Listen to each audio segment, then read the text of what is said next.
निर्वाचन मंडली जयदेव पंचायत नवीन पट्टनायक करथिले नुआ पंचायत कले जयदेव किंतु जयदेव को आइले किंतु मोहन सरकार जयदेव को आइले हजार हजार लोक देखि पाइले मोहन सरकार एति तो बहादुरी।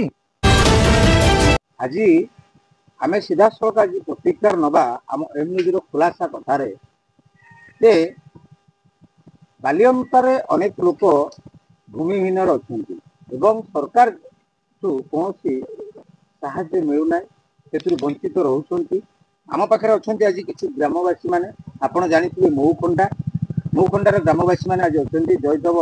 निर्वाचन मंडली आम पाखे समाजसेवी क्षीरचंद्र पंडा भी अच्छा वार्ड मेंबर भाई भी अच्छा आम आज किसी प्रतिकार नवा जिते लोक समस्या रोचे पूर्व सरकार पिला बेलू भी दुखरे रही एवं जिते सरकार बदलिले भारतीय जनता पार्टी है दुख कथा को सरकार को नजर को आसी ना ना कि संघर्ष जीवन में करी लोक गरीब मान कम कर समाज पचार आपन को आम बुझा चाहूँ जिते बड़े आप अनेक वर्ष है अंचल जो मानकर भूमिहीन अच्छी जगह ना घर ना जार असुविधा रही सरकार योजना वंचित अच्छा आप अनेक समस्या सामना होती लड़े भी कर लोक भूमिहीन को मिलला कि जगह मिलला आउ किसी मिलना केबे भी घर भी किसी मिलनी से ऊपर आपनकर आज प्रतिकार कौन। नमस्कार मुझे क्षीरचंद्र पंडा प्रतापद्रपुर ग्राम पंचायत बालियंता ब्लॉक खोर्धा जिला 2010 मसीहा कथा कहूँ जो बालुंकी भई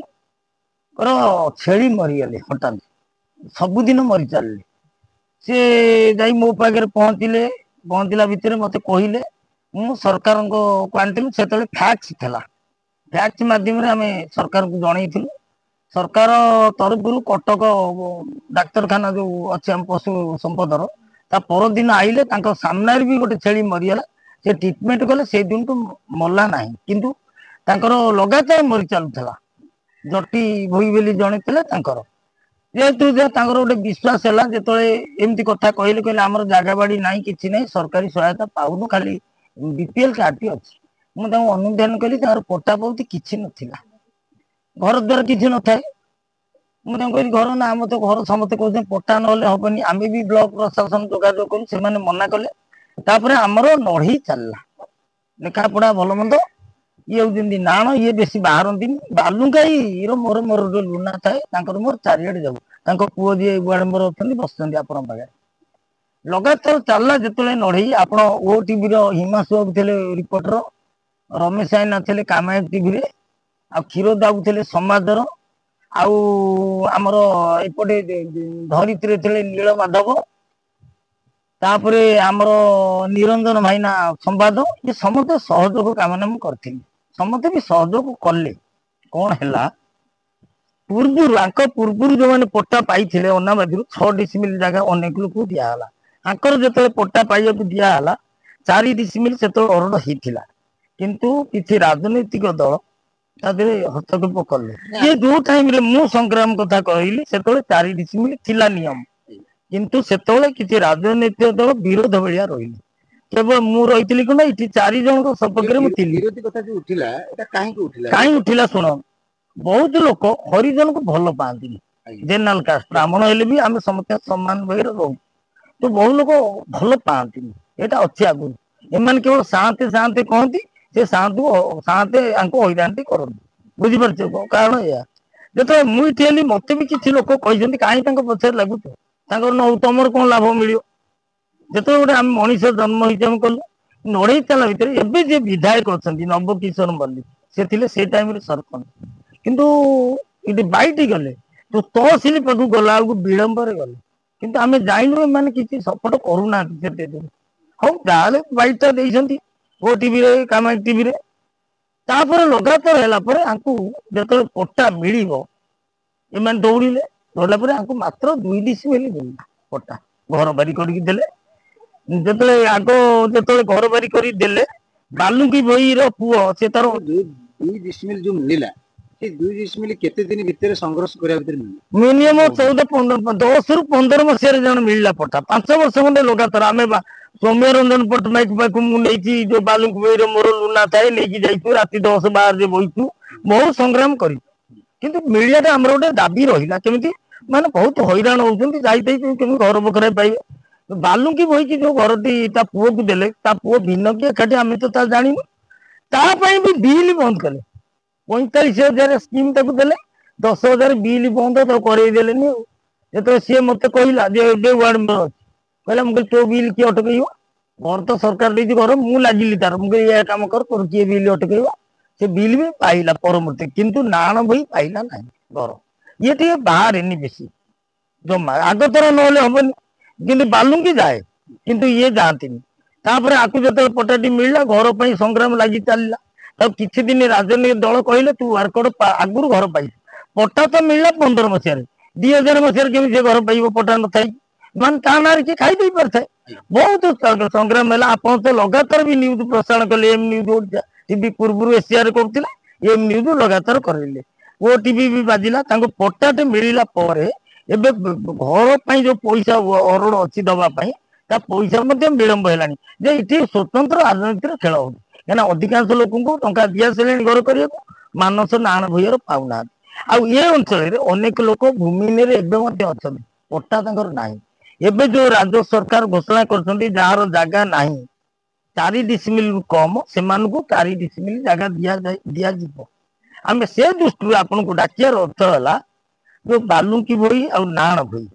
ଏମାନେ ସରକାର 4 ଡିସିମିଲ ପରିବର୍ତ୍ତେ 2 ଡିସିମିଲ ଦେଇଛନ୍ତି 4 ପାଇବା କଥା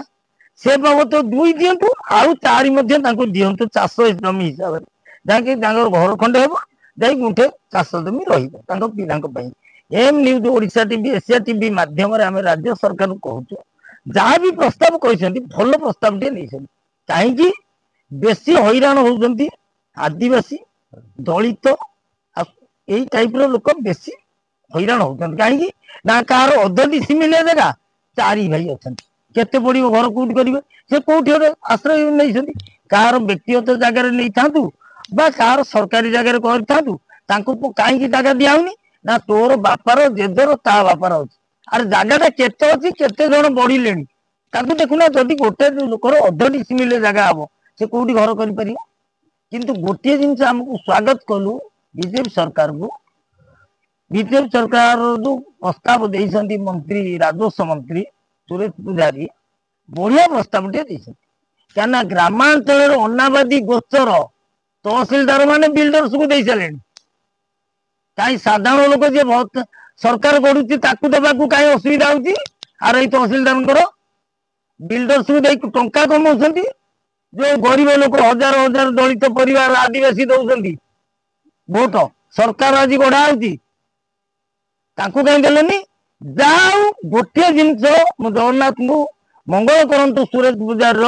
ଯୋଉ ନିଷ୍ପତ୍ତି ନେଲେ 4 ଡିସିମିଲରୁ କମ ଥିବା ଲୋକଙ୍କୁ 4 ଡିସିମିଲ ଦିଆହବ ଏଟା କାର୍ଯ୍ୟକାରୀ କରନ୍ତୁ କାହିଁକିନା ଅନେକ ଲୋକ ଉପକୃତ ପାଇବେ କିନ୍ତୁ ଏଇଠି ଆପଣ ପାଖରେ ଜଣେ ବସୁଛନ୍ତି ଏଇ ମୌଖଣ୍ଡା ଗ୍ରାମର ତାଙ୍କର ଜାଗା ନାହିଁ ଇଏ ଜଣେ ବ୍ରାହ୍ମଣର ଜାଗାରେ ଅଛନ୍ତି ପଟା ପାଉତି ନାହିଁ ସେ କରିବେ ବୋଲି କିଛି ଭରସା ବି ନାହିଁ କିନ୍ତୁ ଇଏ ଘର ଖଣ୍ଡେ ପାଉନାହାନ୍ତି ଭଙ୍ଗା କୁଡିଆରେ ପଡିଛନ୍ତି ବାପା ମରି ଯାଇଥିଲେ ଦଶାହ କର୍ମ କରିବାକୁ ପଇସା ନଥିଲା ମୋ ପାଖକୁ ଯାଇଥିଲେ ମୁଁ ତାଙ୍କୁ ବିଭିନ୍ନ ପ୍ରକାର ବାବି ଚୌଧୁରୀ ଯୋଉ ଅଛନ୍ତି ଦେଲେ 5,000 ଆମର ଜଣେ ଏପଟେ ରବି ସାର ଦେଲେ 3,000 ନା କେତେ ଦେଲେ ଏମିତି ଆମେ ଆଦାୟ କଲୁ 17-18,000 ଟଙ୍କା ଆଦାୟ କରିଥିଲୁ ଖଣ୍ଡେ ଆଦାୟ ହେଇକି ଦେଲୁ କାହିଁକି ନା ରେ ବାପାଟା ତାର ଆଉ କଣ ଆସିବେ ବାପାର କିଛି ନାହିଁ ପୁଅ କାହିଁ ଆମ ପାଖକୁ ସମାଜସେବୀ ପାଖକୁ ଗଲା ଆଉ କାହିଁ କାହା ପାଖକୁ ଗଲାନି ଯେ ଆଜ୍ଞା ମୁଁ ଟିକେ ଏଠି ଟିକେ ବାଇଟ ଦେବି କି ଆଜ୍ଞା କୁହନ୍ତୁ ଆପଣ ଗଣମାଧ୍ୟମରେ କହିପାରିବେ ଆଜ୍ଞା ମୁଁ ଗୋଟେ ମାନେ ଆମର ହଉଛି ଦଳିତ ପରିବାର ଲୋକ ଆଜ୍ଞା ମୁଁ ଗୋଟେ ମୁସଲିମ ଝିଅକୁ ବାହା ହେଇଛି ରାତି ପାଇଲେ ଯଦି ବନ୍ୟା ବାତ୍ୟା ହେଲା ଆଜ୍ଞା ମୁଁ ଅଙ୍ଗନବାଡି ଦୌଡୁଛି ଏ ପ୍ରଶାସନ ଦେଖିଲେଣି ଆଜିକି 14 ବର୍ଷ 15 ବର୍ଷ ହେଲା ଆଜ୍ଞା ଆମ ପାଇଁ କିଛି ସୁରକ୍ଷା ନାହିଁ ଦଳିତ ଯୋଉ ଦଳିତରେ ଅଛି ଆଜ୍ଞା ସେ ସବୁବେଳେ ସେଇ ଦଳିତରେ ରହୁ ଏ ପ୍ରଶାସନ ମାନେ ଆସୁଛନ୍ତି ଆମକୁ ବଡ ବଡ ମୋହ ମାୟା ଦେଖୁଛନ୍ତି ଆମକୁ ଭୋଟ ଦିଅ ଆମେ ତମର ଅମକ କରିବୁ ସମକ କରିବୁ ଆଜ୍ଞା କିଛି ନାହିଁ ଆମେ ଆଜ୍ଞା ଗୋଟେ ଘର ଖଣ୍ଡେ ପାଇପାରୁନୁ ଆପଣ ଚାଲନ୍ତୁ ମୋ ଘର ଦୁଆର ଦେଖିବେ ମୋର ଯଦି ଘର ପାଇବା ପ୍ରାପ୍ୟ ନୁହଁ ଆପଣ କାଟି ଦେଇ ବସିବେ ମୁଁ ଆପଣ ମାନଙ୍କୁ ଏତିକି ମୋର ଅନୁରୋଧ। ଦେଖୁଥିବେ ଦର୍ଶକ ଆମର ଦେଖୁଥିବେ ସିଧାସଳଖ ଖୋଲା ଖୋତାରେ ଆଜ୍ଞା ଆମ ଏମ୍ ନ୍ୟୁଜର ଆଜି ଯୋଉ କଥାଟି ଆମେ ଆଲୋଚନା କରୁଛୁ ଭାରତୀୟ ଜନତା ପାର୍ଟିକୁ ଏଇଟା ଗୋଟେ ମେସେଜ ଯାଉଛି ଯେ ଜୟଦେବ ନିର୍ବାଚନ ମଣ୍ଡଳୀରେ ଏଭଳି ସମସ୍ୟା ଲାଗି ରହିଛି। ଏକଥା ଆମେ କହୁନୁ, ଏଠିକାର ସ୍ଥାନୀୟ ଲୋକ କହୁଛନ୍ତି। ଯାହା କହୁଛନ୍ତି ତାହା ଆମେ ଦେଖଉଛୁ, ବାସ୍ତବିକ ଚିତ୍ର ଆପଣ ଦେଖୁଛନ୍ତି। ଆଉ ଗୋଟେ କଥା ଆମେ କହିବାକୁ ଚାହୁଁଛୁ, ଆପଣ ଜାଣିଥିବେ ସମାଜସେବୀ କାମ ଅନେକ ଥର ଯିଏ କରିଆସୁଛନ୍ତି ସେ ତ ଆପଣ ଶୁଣିଥିଲେ ତାଙ୍କ ମୁହଁରୁ କ୍ଷୀରଚନ୍ଦ୍ର ପଣ୍ଡା। କିନ୍ତୁ ଆମେ ଏଇଟା କାହିଁକି କହୁଛୁ, ସମାଜସେବୀ କାମ ଗୋଟେ କରିବା ଦିହରେ ତାଙ୍କର ଗୋଟେ ଭଲ କାମ ଗୋଟେ ରହେ ଯେ ଯେହେତୁ ତାଙ୍କର 5ଟା ଲୋକଙ୍କୁ ନେଇକି ସେ ଯାଆନ୍ତିନି ନା କୋଉଠିକି ସାଥୀ ସାଙ୍ଗ ନେତା ଧରିକି ଯାଆନ୍ତିନି, ସେ କେବଳ ଏକା ହିଁ ଯାଆନ୍ତି ଆଉ ସମସ୍ତଙ୍କ ସମସ୍ୟାକୁ ପ୍ରଶାସନ ପାଖରେ ପହଞ୍ଚିବା ପାଇଁ ଅନେକ ସଂଘର୍ଷ କରିଛନ୍ତି ଏବଂ ତା ସତରେ ବ୍ଲକ ସ୍ତରକୁ ଲଗେଇ କଲେକ୍ଟର ପର୍ଯ୍ୟନ୍ତ ଯାହା ଯୋଉଠି ଦରକାର ଯିବାର ନିଜ ହାତରୁ 5 ଟଙ୍କା ଖର୍ଚ୍ଚ କରି ନିଜେ ଲଢିଛନ୍ତି ଏବଂ ଲୋକଙ୍କ ପାଖରେ କେମିତି ସେ ସମସ୍ୟା ଦୂର ହବ ଆଉ ଲୋକଙ୍କ ପାଖରେ କେମିତି ସାହାଯ୍ୟ ସରକାରଙ୍କ ପାଖରେ ଯୋଜନାର ପହଞ୍ଚିବ ତାହା ବି ସେ ନିଜର ପରିଶ୍ରମ କରିଛନ୍ତି। ଆମେ ଏକଥା କାହିଁକି କହିଲୁ ନା ଆପଣ ଶୁଣୁଥିଲେ ତାଙ୍କ ମୁହଁରୁ, ଆମେ ଯୋଉ ସିଧାସଳଖ ଆଜି ପଚାରୁଥିଲୁ ସିଧାସଳଖ ସେ କହିବା କଥା, ମୁଁ ବହୁତ ବର୍ଷ ହେଲାଣି ସଂଘର୍ଷ କରିକି ଆଜି ଏ ଭୂମିହୀନ ଲୋକମାନଙ୍କ ପାଇଁକା ଆଉ ଯୋଉମାନେ ଦରିଷ୍ଠ ପରିବାର ଲୋକ ଆଉ ଯୋଉମାନେ ଗରିବ ଲୋକ ରହିଯାଇଛନ୍ତି ତାଙ୍କ ଦୁଃଖ ଦୂର ହଉନି। ଆଉ ସରକାର ଜମିକୁ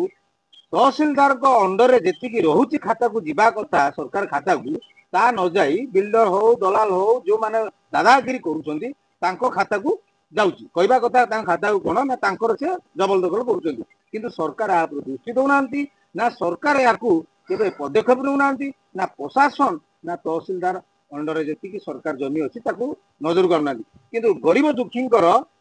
ଯୋଜନାକୁ ବାଟ ବଣା ହେଇଯାଉଛି। ଇଏ ଗୋଟେ ବଡ ପ୍ରଶ୍ନ ରହିଯାଇଛି ତାଙ୍କ ମନରେ। ଆଜି ସିଧାସଳଖ ଆମ ଏଇ ନ୍ୟୁଜ ମାଧ୍ୟମରେ ତାଙ୍କର କଥାକୁ ସେ ଆଜି ପ୍ରତିକ୍ରିୟା ରଖିଛନ୍ତି ଏବଂ ଆମ ପାଖରେ ଅଛନ୍ତି ୱାର୍ଡ ମେମ୍ବର ଅଛନ୍ତି, ଆମେ ତାଙ୍କଠୁ ବୁଝିବା। ପ୍ରହ୍ଲାଦ ଭୋଇ, ମହୁକୁଣ୍ଡା ଗ୍ରାମର ଜୟଦେବ ପଞ୍ଚାୟତର 8 ନମ୍ବର ୱାର୍ଡର ୱାର୍ଡ ମେମ୍ବର। ଯୋଉ ଆପଣଙ୍କର ଯୋଉ ଅଞ୍ଚଳରେ ଯୋଉ ସମସ୍ୟା ଲାଗି ରହିଛି, ଏବେ ବି ଆପଣ ମୁହଁରୁ ଆମେ ଶୁଣିବାକୁ ଚାହୁଁଛୁ, ଆମ ସମାଜସେବୀ ବି କହୁଥିଲେ ଆପଣ ବାପା ବି ନିଜେ ପରିଶ୍ରମ ବି କରିଛନ୍ତି ଯେ ନିଜର ଜମି ନାହିଁ, ନିଜର ଘର ନାହିଁ, ଯେତେବେଳେ ସରକାର ଯୋଜନାରୁ ଆପଣ ବଞ୍ଚିତ ରହିଛନ୍ତି, ଆପଣ ଏ ବିଷୟ ନେଇକି କେତେ ବର୍ଷ ସଂଘର୍ଷ କରୁଛନ୍ତି ଆଉ କଣ ଏ ବିଷୟ ନେଇକି ସରକାରକୁ କହିବେ? ମୁଁ ଦେଖିବା ଭିତରେ ବୋଧେ ଭାଇନା ଆମ ପାଇଁ ବହୁତ କଷ୍ଟ କରିବି, ମାନେ କୋଉଠି କୋର୍ଟ କୋଉଠି କଚେରୀ କୋଉଠି ଏମଏଲଏ କୋଉଠି ମନ୍ତ୍ରୀ କୋଉଠି ବହୁତ ଗୋଡେଇନ୍ତି ଭାଇନା ଆମ ପାଇଁ, ବହୁତ କଷ୍ଟ କରିକି ଆମ ପାଇଁ ଜାଗା ଖଣ୍ଡେ ସ୍ଥାୟୀ ବୋଲି ଆମେ ରହିଲୁ। ଭାଇନାଙ୍କୁ ମୁଁ ଏତିକି ଧନ୍ୟବାଦ ଦେବି, କୋଉଠି କଣ ଅଛି ଆମେ ଜାଣିନଥିଲୁ। ମୋ ବାପା କୋଉଠି ଭୁବନେଶ୍ୱର କୋଉଠି କୋର୍ଟ କୋଉଠି କଚେରୀ ଜାଣିନି, ବାପା ଭାଇନାଙ୍କ ଲୁନା ନେଇକି ବାପା ଆମର ତାଙ୍କ ଗାଣ୍ଡିରେ ବସିକି ଯାଆନ୍ତି। ଯାହା ହଉ ତାଙ୍କ ଆଶୀର୍ବାଦରୁ ମୁଁ ଜାଗା ଦି ଡିସିମିଲି ପାଇଲି, ମୁଁ ବହୁତ ଖୁସି। ଗୋଟେ ପ୍ରଶ୍ନ ଆପଣଙ୍କ ପାଖରେ ଆମେ ରଖିବାକୁ ଚାହୁଁଛୁ, ଆପଣ ଜାଣିଥିବେ ମାନସ ଭୋଇଙ୍କ କଥା, ଯେ ତାଙ୍କର ଗୋଟେ ୱାର୍ଡ କୋଡ ଅଛି, ତାଙ୍କୁ ଘର ମିଳିବା କଥା ଟଙ୍କା ମିଳିବା କଥା ଜାଗାରେ ଆଜି 2 ମାସ ହେଲାଣି ଯେ ପଇସା ବିଲ୍ ପାସ୍ ହଉନି, ଆପଣଙ୍କ ଏଇଟା ନଜରରେ ଆସିଛି କି? ମାସରେ ମୁଁ ପଚାରିଥିଲି ଆମ ସରପଞ୍ଚ ପଚାରିଥିଲି, କହିଲା ଗାଣ୍ଡୁ ଦେଖେ ସେ ତାଙ୍କର ଯେତେବେଳେ ଗଭର୍ଣ୍ଣମେଣ୍ଟ ଯାହା ଯେତେବେଳେ ଆସିବା କଥା ସେତେବେଳେ ଆସିବ, ତଥ୍ୟ ହେଲେ କଣ ହବ ମତେ ଏଇଆ ସରପଞ୍ଚ କହିବି, କେତେବେଳେ କଣ ଆସେ ସେ ବାତରେ ମୁଁ ଆଜି ନାଇଁ ଜାଣିନି। ନାଇଁ ଆପଣ କେବେ ବ୍ଲକ ତରଫକୁ ଯାଇଥିଲେ, ଆପଣ କମ୍ପ୍ଲେନ କରିଛନ୍ତି? ନା ମୁଁ ଯାଇନି, ମୁଁ ଆପଣ ସୋମବାର ଯିବି ଆଉ। ଯେତେବେଳେ ପ୍ରତିନିଧି ଯେତେବେଳେ କାମ କରୁଛନ୍ତି ଆପଣଙ୍କ ଏରିଆରେ ଆପଣ ଅଛନ୍ତି, ଦଳିତ ପରିବାର ବି ଆପଣ ୱାର୍ଡ ମେମ୍ବର ଅଛନ୍ତି, ଆପଣଙ୍କ ନିଜର ପର୍ସନାଲିଟି ବି ସମସ୍ୟା ଲାଗି ରହିଛି, ଏ ସମସ୍ୟାକୁ ଆପଣ କେମିତି ସରକାର ପାଖରେ ପହଞ୍ଚୁନାହାନ୍ତି? କାଲି ଆଜ୍ଞା ଯିବି, ମୁଁ ତ ଏବେ ଶୁଣିଲି କାଲି ଯିବି ଆଉ। ଏ ଆପଣଙ୍କ ନଜରରେ ଏଇଭଳି ଜୟଦେବ ନିର୍ବାଚନ ମଣ୍ଡଳୀରେ କେତେ ଲୋକ କେତେ ସମସ୍ୟାରେ ଲାଗି ରହୁଛନ୍ତି, ଆପଣ କଣ ଜାଣିଛନ୍ତି? ତଥାପି ଅଛନ୍ତି, ଗୁଡାଏ ଲୋକ ଅଛନ୍ତି, ଏଇ ଭୂମିହୀନ ଘର ପାଇଲାରେ ଅଛନ୍ତି ଲୋକ ବି। ନା ଗୋଟେ ଜିନିଷ ପଚାରିବାକୁ ଚାହୁଁଛୁ, ଆପଣ ଏଇ ଯୋଉ ସଂଘର୍ଷ ସବୁ କରିବା ଭିତରେ ଆପଣ ତ ନିଜେ ଅନୁତାପ କରୁଥିବେ ଯେ ସଂଘର୍ଷ ଭିତରେ ରାଜନୀତି ହଉ କିମ୍ବା କୌଣସି ପ୍ରେସର ହଉ, ପଇସା ବଳ ହଉ କିମ୍ବା କୌଣସି ସରକାର ତରଫରୁ ହଉ, ଯାହା ଆପଣ ସାମ୍ନା କରିଛନ୍ତି ତା ତ ଆପଣ ନିଜ ପ୍ରତିକ୍ରିୟା ରଖିଲେ, ଜନତା ପାର୍ଟି ଆସିଲେ, ପୂର୍ବ ସରକାର ବଦଳିଲା ପରେ ଯେ ଲୋକଙ୍କ ସମସ୍ୟାକୁ ଦୂର ହଉନି ଆଉ ଲୋକଙ୍କର ଜମି ଆଉ ଲୋକଙ୍କର ସରକାର ଜାଗାକୁ ପାଉନାହାନ୍ତି ଏବଂ ଆଉ କିଛି ଜାଗାରେ ଆପଣ ଦେଖିଥିବେ ଯେ ସରକାର ଜମି ଗୁଡାକ ଯୋଉ ଗୁଡାକ ରହିଯାଉଛି ସେମାନେ ବିଲ୍ଡର ମାନେ ମାଡି ବସି ରଖୁଛନ୍ତି। ଆମର ବାରମ୍ବାର ପ୍ରସାରଣ ହଉଛି, ଆପଣ ବାରମ୍ବାର ବି ସ୍ୱର ଉଠେଇଛନ୍ତି। ଶୁଣନ୍ତୁ, ବିଜେଡି ବେଳେ ଘର ଭଙ୍ଗା 95,000 ବେଳେ ନଢେଇ ହେଇଥିଲା, ଆମର ଗରିବ ଲୋକ 95 ପାଇଲେନି, ଧନୀ ଶ୍ରେଣୀ କୋଠା ବାଡି ସବୁ ନେଇଗଲେ, ବହୁତ ସଂଗ୍ରାମ ହେଲା, ଆପଣ ବି ସହଯୋଗ କରିଛନ୍ତି। मते ब्लॉक स्तर भी धमक दिया मारदेव हाणीदेव आपण भी सेठी न्यूज प्रसारण कला दबिले कहूना राजनीति यादव जो माने आरआई तहसीलदार को हाथ करके फायदा नौ 95,000 नहीं गले टिके आम रक्षा कर चाहूँ ଆପଣ ଏଠି ଶୁଣିପାରୁଥିବେ ସିଧାସଳଖ କହିବା କଥା ସମାଜସେବୀଙ୍କର ଯେତେବେଳେ ସଂଘର୍ଷ କରିଛନ୍ତି ବ୍ଲକ ତରଫରୁ ଧମକ ମିଳିଲା ଜୀବନରୁ ମାରିଦେବା ପାଇଁ ଏଟା ଟିକେ ଆପଣ ମାନେ ଦର୍ଶକ ଆମର ଦେଖୁଥିବେ ନିଶ୍ଚିନ୍ତ ଏଟାକୁ ଦେଖିକି ନିଜେ ବାସ୍ତବ ଜିନିଷ ଚିନ୍ତା କରିବେ ଯେ ଯିଏ ବାହାରୁଛି ସତ ଜିନିଷକୁ ଯେତେବେଳେ ପ୍ରସାରଣ କରୁଛି ସ୍ୱର ଉଠଉଛି ତାଙ୍କ ଉପରେ କୋଭଳି ଆକ୍ରମଣ ହବା ପାଇଁ ଧମକ ହଉଛି ଏବଂ ଆକ୍ରମଣ ବି କରାଯାଉଛି। ଆପଣ ପ୍ରେସିଡେଣ୍ଟ ରେ ମଧ୍ୟ ଯାଇଥିଲେ ଗୋଟେ ବିସର୍ପରେ आमे किसी न कही भी आक्रमण है किंतु आकु डरिकी जदि आमे रही आम मान को चाहिए समाज मंगल हेनी निजे जदि आमे संघर्ष करिथिबा फल निश्चय अच्छे जिते आज गोटे जिन आपको कहूँ एम न्यूज एशिया टीवी माध्यम मोहन सरकार मुख्यमंत्री हेले कहीं आशा करथिले कि मोहन सरकार मुख्यमंत्री हेबे ना मोहन सरकार निजे जानिथिले कि मु मुख्यमंत्री हेबी ताकर कार्यकलाप उपरे मुख्यमंत्री पद निले से लोकप्रियता मोदी ताको चिन्हिले राजनीति गले जदि लोक संपर्क नहीं ताले राजनीति करि परिबो नहीं पैसा संपर्क रे राजनीति बढ़ेनी लोक संपर्क बढ़े से मोहन सरकार कहीं मुख्यमंत्री कहले अन्य माने कहीं नथिले आमे तो आशा कर नथिले मोहन सरकार मुख्यमंत्री हेबे आज आमे देखुछु 25 वर्ष अंत करिले लोक कहीं अराजक शासन हो जाता आज बीजेपी की देइछन्ती असंतुष्ट वर्षे है बीजेपी अच्छे आम भी असंतुष्ट किसी लोक गरीब लोकर विभिन्न योजना बंद हो जाए क्या जहाँकि सारा गरीब लोक पाऊनी आम भी उपस्थापना कलाणु किंतु आज साधारण लोकटे मोहन सरकार को देखा पाऊँ जापारुची कथबार्ता हो पारुची जयदेव निर्वाचन मंडली जयदेव पंचायत नवीन पट्टनायक करथिले नुआ पंचायत कले जयदेव किंतु जयदेव को आइले किंतु मोहन सरकार जयदेव को आइले हजार हजार लोग देखी पाइले मोहन सरकार को एति तो बहादुरी ग्रीवांशा करती नवीन पट्टनायक ग्रीवांशा कई लोक नवीन पट्टनायक को देखी ना मोहन सरकार संगे देखुं एति तो बहादुरी आ तो क्या न जार प्राप्य थब सरकारी योजना पाइब नतले न पाइब किंतु जो सरकार को आम भोट दवा से सरकार संगे जदि आम मिसी पारिबानी कि जानी पारिबानी आम असुविधा कही पारिबानी ताले से सरकार भोट दे किसी मूल्य नहीं जहाँकि आम मोहन सरकार भोट दे आम भल लगुच जे साधारण लोक कथा शुणुची कहूँ चाहूँ ये किंतु गोटे जिनस हूँ आम एम न्यूज ओडिशा टीवी माध्यम जदि जनता कथा सरकार न शुणुंट चीफ सेक्रेटरी कहते कार्यानुष्ठान एवं सबु संस्था सरकारी स्तर अफिसर को बदली होगा दरकार बदली नहले एमाने आग ढंग रखी जाइछन्ति तेणु से ढंगे लोक सेवा दौना जहाँकि सरकार की बदलामी कर बुझिपारे जे सरकार स्तर में बदलीटा करा जाता यथा आपण तो देखी आम लगातार प्रसारण करुचे आम तहसीलदार साधारण गरीब लोकटे पुलिस चाल नहीं शिशु सुरक्षा सहायता पाइब सरकार कहते 70,000 टंका इनकम भितर हम ये दौरान लक्षे 1.5 लाख कौन से योजना पाइब तापाई गुरुत्व देलेनी देले बिल्डर्स को जमी बिकिले जमी बाली माफिया ने ये तहसीलदार ताकू ए मोहन सर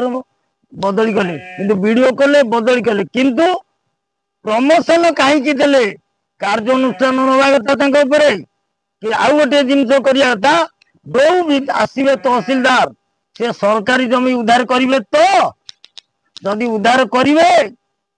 करंतु साधारण लोक गुरुत्व दिंतु से टाइप हम सरकारी जमी कहीं न बिके किंतु सरकार नजर रखा था भुवनेश्वर निकट 2-3 किलोमीटर व्यवधान में जदि एत घोटाला होते आम ओडिशा सारा केते पंचायत केते तहसील कौन न हो आम मोहन सरकार को यही माध्यम कहूँ ये जनता गोटे एमपी देलेनी कहीं भी आशा कर बीजेडी हार बीजेडी राजनीति कर बीजेपी विरोध दल रही समस्त आशा थिला है केमिति ना लोकों अधिकार अच्छी लोकंर भोट दवा लोक जहाँ चाहिए ता करदे आज जो परिवर्तन करछंती लोकों द्वार मरे आसतु आपण जो एरिया रे जो बीजेपी रो मेंबर रखछंती तांको उपरे गुरुत्व दियंतुनी साधारण यदि आम चिंता करवा जे आज ଦଳିତ ପରିବାର ହଉ କିମ୍ବା କୌଣସି ଗରିବ ପରିବାର ହଉ ଆଜି ସେ ଦୁଃଖ ସମସ୍ୟାରେ ଲାଗି ରହିଛନ୍ତି। ସେ ଦୁଃଖ ସମସ୍ୟା ଦୂର ହେଇନାହିଁ। ଯେ ଏବେ ଯୋଉ ସରକାର ଅଛନ୍ତି ସେ ସରକାରକୁ ବିନୀତ ଅନୁରୋଧ କରୁଛନ୍ତି ଯେ ଏଇ ଜୟଦେବ ନିର୍ବାଚନ ମଣ୍ଡଳୀରେ ଯୋଉ ସମସ୍ୟା ଲାଗି ରହିଛି, ଦୁଃଖରେ ଯନ୍ତ୍ରଣାରେ ଯୋଉମାନେ ପଡିକି ରହିଛନ୍ତି, ଦୀର୍ଘ ଅନେକ ବର୍ଷ ହେଲାଣି ସରକାର ଯୋଜନାରୁ ବଞ୍ଚିତ ରହିଛନ୍ତି, ତା ଉପରେ ନିଶ୍ଚିତ ଦୃଷ୍ଟି ଦେବା ଦରକାର। ଆଉ ଗୋଟେ ପ୍ରଶ୍ନ ରଖିଛନ୍ତି ଯେ ଆମ ସମାଜସେବୀ ଯେ ଏଠିକାର ଯିଏ ତହସିଲଦାର ଥିଲେ ବିମଳ ଲେଙ୍କା, ପୂର୍ବରୁ ଏବେ ତ ତାଙ୍କର ଆମର ନ୍ୟୁଜ ବି ବାରମ୍ବାର ପ୍ରସାରଣ ହେଲା ଏବଂ ଏଠିକାର ସ୍ଥାନୀୟ ଲୋକଙ୍କର ଅଭିଯୋଗ ଆସିଲା, ସମାଜସେବୀ ବାରମ୍ବାର ସ୍ୱର ଉଠେଇଲା ପରେ ଯେ ଏଠିକାର ସରକାର, ଆଜିକା ସରକାର ମୋହନ ମାଝୀ ସରକାର ତାଙ୍କୁ ଦେଖି ଦୃଷ୍ଟିକି ଆଣି ତାଙ୍କୁ ବଦଳି କଲେ। ଇଏ ତ ବଡ ଗୌରବ କଥା। କିନ୍ତୁ ଗୋଟେ କଥା ହଉଛି ଯୋଉ ତହସିଲଦାର ଥିବା ଅବସ୍ଥାରେ ଯୋଉ ସରକାର ଜମିକି ଯୋଉ ବିଲ୍ଡର ହାତକୁ ଟେକା ଦିଆଗଲା, ସେ ଆଗାମୀ ଦିନରେ ରିକଭରି ହବ କି, ଇଏ ଗୋଟେ ପ୍ରଶ୍ନ ରହିଗଲା ମଣିଷଙ୍କ ମନରେ, ସାଧାରଣ ଲୋକଙ୍କ ମନରେ ଆସୁଛି। ଆପଣ ଦେଖିଥିବେ କିଛି ଦିନ ତଳୁ ଏଇ କଥାକୁ ଚାହା ଖଟିରେ ଗୋଟେ ଆଲୋଚନା ହେଇଥିଲା। ଆପଣ ମାନେ ସେଟା ନିଶ୍ଚିନ୍ତ ଦେଖିଥିବେ, ଆମେ ପ୍ରସାରଣ ବି କରିଥିଲୁ। ଏଇ ବିଷୟ ଆଲୋଚନା ହଉଛି। ଇଏ ହଉଛି ବହୁତ ଦୂର ବାଟ ନୁହଁ। ଇଏ ତ କହିଲେ ଆମ ସମାଜସେବୀ କହିଲେ ଇଏ ଭୁବନେଶ୍ୱର ନାକତଳ 3 କିଲୋମିଟର ଦୂରର ଘଟଣା ଏଇଭଳି ହଉଛି। ଯଦି ଏଇଭଳି ହଉଛି ତାହେଲେ ଓଡିଶାରେ କୋଉଭଳି ନ ହଉଥିବ ବୋଲି ସିଧାସଳଖ କହିଲେ। ଏବେ ଆପଣ ଦେଖୁଥିବେ ସମାଜସେବୀ କାମ କରି ଅନେକ ଲୋକଙ୍କ ସୁବିଧା କରିବା ଭିତରେ କିଭଳି ତାଙ୍କ ଉପରେ ବିପଦ ଆସୁଛି, କିନ୍ତୁ ସେ ପଛଘୁଞ୍ଚା ଦେଇନାହାନ୍ତି। ଆଗାମୀ ଦିନରେ ଆଗକୁ ବଢିବେ ବୋଲି ଏଭଳି ବି ପ୍ରତିଶ୍ରୁତି ରଖୁଛନ୍ତି। ଆହୁରି ଲୋକଙ୍କ ସମସ୍ୟାକୁ ଦୂର କରିବା ପାଇଁ ଅନେକ ଯୋଜନା କରିବାକୁ ବି ଆମର ସିଧା ଖୋଲା କଥା। ଗାଁର ସମସ୍ୟାକୁ ଏମ୍ ନ୍ୟୁଜର ଆମେ ଆଜି ସିଧାସଳଖ ପ୍ରସାରଣ କରିଥିଲୁ। ଏବେ ସରକାର ଦେଖିବାକୁ ବାକି ରହିଲା ଆଜିର ଯୋଉ ଖୋଲା କଥାକୁ କେବେ ସରକାର ଦେଖି ତାକୁ ଦୃଷ୍ଟିକି ଆଣୁଛନ୍ତି, ଦଳିତ ପରିବାର ମାନଙ୍କୁ କେବେ ଦୃଷ୍ଟିକି ଆଣିକି ସମସ୍ୟା ଦୂର କରୁଛନ୍ତି। ରହିଲୁ, ନମସ୍କାର।